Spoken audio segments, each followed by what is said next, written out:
Ano ang minimum na deposito na kinakailangan para magbukas ng Forex account? Ang minimum na deposito na kinakailangan para magbukas ng Forex account ay nag-iba-iba depende sa broker na iyong pipiliin. Narito ang ilang mga salik na dapat isaalang-alang. Isa, uri ng account. Maraming broker ang nag-aalok ng iba't ibang uri ng account, tulad ng micro, mini, at standard accounts. Micro account, karaniwang mababa ang minimum na deposito, mula $1 hanggang $100.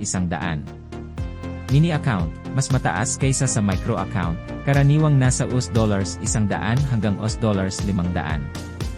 Standard account, karaniwang nangangailangan ng mas mataas na deposito, mula $500 hanggang $100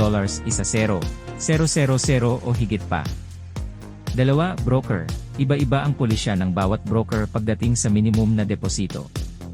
Ang mga kilalang broker, tulad ng IG, OANDA, at Forex.com ay maaaring mag-alok ng iba't ibang uri ng account na may magkakaibang minimum na deposito. 3. Regulasyon. Ang mga broker na nakarehistro at kinokontrol ng mga otoridad karaniwang may mas mataas na minimum na deposito dahil sa mga regulasyon na kanilang sinusunod. 3. Regulasyon.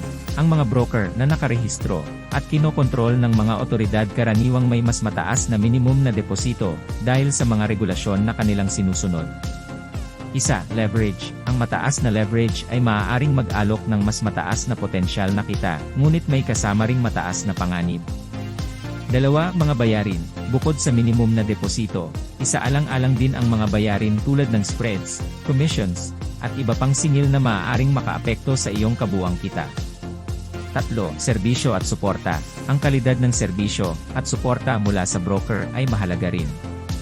Mas mabuti kung pipili ka ng broker na nagbibigay ng mahusay na customer support at educational resources. Tandaan na ang Forex trading ay isang mapanganib na aktibidad at maaari kang mawalan ng pera. Mahalagang mag-trade lamang ng pera na kaya mong matalo. Salamat sa panonood ng video na ito.